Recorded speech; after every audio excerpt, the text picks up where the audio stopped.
Welcome to the Diversity Pivot Podcast. I'm your host, Julie Kratz, and this season we will be unpacking real trends, hot topics in the workplace around allyship and inclusion. Our goal is that each week you leave with tangible tools, information, practical strategies that you can take back to allies at your organization. Let's dig in to this week's topic. Have you ever heard the phrase, we don't have a diversity or inclusion problem here? I hear the sentiment a lot from very well-intentioned corporate leaders. And I think it's with good intention. People don't want to think their organization struggles with diversity and inclusion issues. Nearly every organization has a problem with these issues.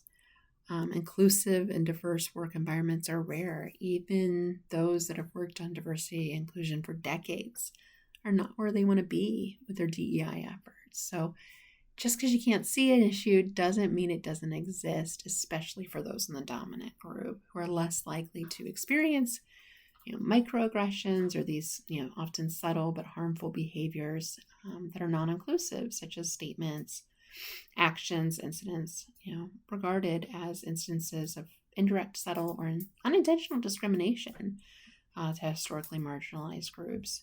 That could be an interruption, taking credit for someone's ideas, assumptions about others based on their association with a diverse group. So think women, folks of color, disabilities, LGBTQ plus folks. So how do you know if you have an inclusion problem? 5 clues. 1, the same people speak in meetings and make decisions. Now, there's this tendency in most organizations that the same individuals dominate meetings and decision-making processes, even if they're not in a position of power.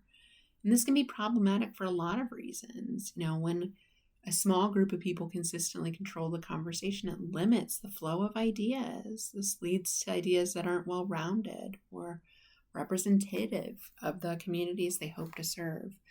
New ideas, new approaches are stifled, and that can really harm innovation. So think about introverts, think about folks from diverse backgrounds, younger people that might be hesitant. We're all losing when they're not speaking up. So rotate note-taking, rotate leadership roles, set a ground rule that everyone will participate, even if it's just to agree or say, I don't have anything else to add if they truly don't. Clue number 2, social outings are dominated by group members. So a lot of times there's this recurring pattern. Social outings and activities are frequently dominated by a particular set of individuals, those that are usually in the dominant group. Think golf, happy hour. Those who enjoy higher levels of social capital tend to have greater access to opportunities for social engagement and leadership. And that gives them influence in group dynamics. Business is discussed in those settings, project opportunities, new business leads. And so by excluding people or not having inclusive events, you're really not fostering inclusion. You can isolate and alienate people. So think about how you could rotate other activities for people that don't enjoy golf, that don't drink. Maybe we could do other types of events, other types of shared experiences. Clue number 3, people are not sharing their ideas for fear of being judged unfairly. So this fear of judgment can create a significant barrier to innovation and creativity. When people are afraid to share their ideas, they might be less likely to take risks or challenge the status quo. People fear sharing their ideas, especially when they're different, because they might be worried, they could be ridiculed, criticized, or, they might be concerned about potential consequences of sharing their ideas, such as ostracization or even losing their job. Might have had a negative experience before. So what could we do to bring in new ideas? Ask people who has a different idea to offer, who has a wild idea we haven't thought of yet.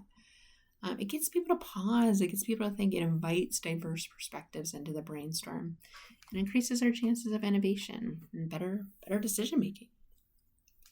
Clue number 4, historically marginalized groups do not feel the workplace is as fair as the dominant group.